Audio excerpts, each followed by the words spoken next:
ఈరోజు నన్ను private teachers lecturers యూనియన్లకు సంబంధించినటువంటి పెద్దలు అందరూ నన్ను కలిశారు. వాళ్ళు చెప్పేదేంటి, మేము ప్రైవేట్ స్కూళ్లలో కాలేజీల్లో పిల్లలకు చదువు చెప్తా ఉన్నాం, టీచర్లుగా లెక్చరర్లుగా చదువు చెప్తా ఉన్నాం, కానీ మా జీవితాలు చాలా భయంకరంగా ఉన్నాయి అని చెప్తా ఉన్నారు.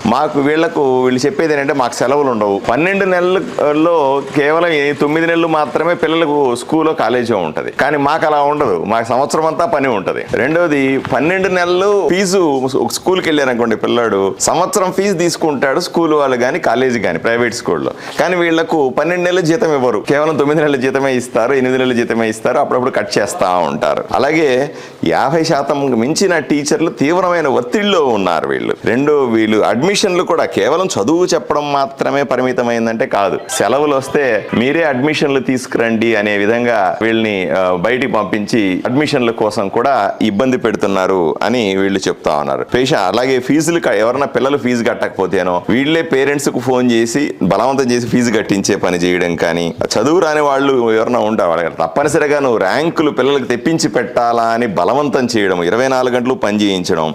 వీళ్ళు ఎంత దారుణమైన మాట చెప్తున్నారంటే, నాతో 2-3 సార్లు టాయిలెట్కి వెళ్తే కూడా మమ్మల్ని అడుగుతారండి, ఎక్కడ పోయినావు, ఏం చేస్తున్నావు అని అడుగుతారు. అందువల్ల మంచినీళ్ళు తాగడానికి టాయిలెట్స్కి వెళ్ళడానికి కూడా మాకు భయం వేస్తుంది, అంత దారుణమైన స్థితిలో ఉన్నాము అంటున్నారు. కొన్ని అడిగాను వీళ్ళకి, మీకు ఎంత జీతం వస్తుందండి అని. వీళ్ళు చెప్పేది ఏంటంటే, మాకు 5,000 రూపాయల నుంచి 12,000 13,000 ఇస్తే గొప్ప సార్, అదే ప్రభుత్వ టీచర్లకైతే 75,000 నుంచి 1,50,000 దాకా కూడా వస్తుందండి. మేము చేసే పనితో కంపేర్ చేస్తే మేము చాలా దుర్భరమైన జీవితాన్ని గడుపుతున్నాం, తీవ్రమైన ఒత్తిడితో కూడిన జీవితాన్ని గడుపుతా ఉన్నాం, భద్రత లేని జీవితాన్ని గడుపుతా ఉన్నాం. వేల లక్షల మందిలో రాష్ట్ర వ్యాప్తంగా ఇలా ఉన్నారు.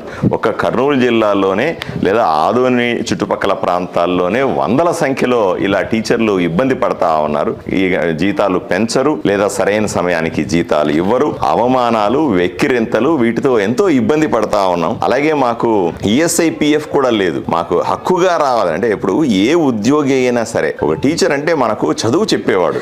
మనం ఎప్పుడు నాకు కూడా ఈరోజు చిన్నప్పటి నుంచి నాకు చదువు చెప్పినటువంటి టీచర్లే గుర్తు తప్ప ఇంకెవరు గుర్తుండరు.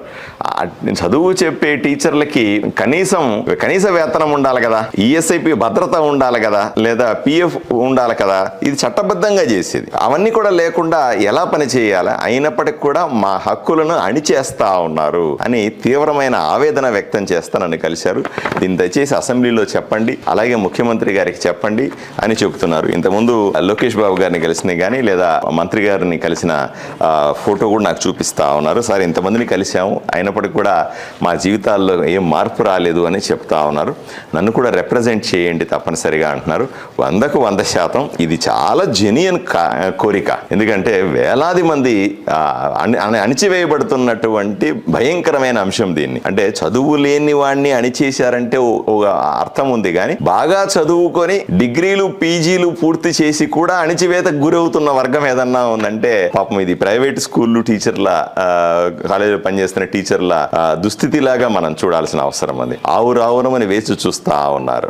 నిజంగానే గట్టిగా ఉద్యమం కూడా చేయలేని పరిస్థితి. ఎందుకంటే గట్టిగా ఉద్యమం చేస్తే ఇప్పుడు ఉద్యోగాలు ఉంటాయో లేదో, ఆ స్కూల్ వాళ్ళు తీసేస్తారు, నువ్వు మరీ పెద్ద ఉద్యమకారులాగా ఉన్నావు, నువ్వు నా మీద తిరగబడతావేమో, ఉద్యోగం తీసేస్తారేమో, ఈ రకమైన భయాందోళనలు కూడా వీళ్ళలో ఉన్నాయి. వీటిలన్నింటినీ కూడా ఫుల్ స్టాప్ పెట్టాల్సింది. ఇంత పెద్ద సమాజంలో ఇంత పెద్ద సంఖ్యలో ఉన్నటువంటి వీళ్ళ జీవన స్థితిగతులని మనం తప్పనిసరిగా పట్టించుకోవాల్సిన అవసరం ఉంది, వీళ్ళకు న్యాయం చేయాల్సిన అవసరం ఉంది.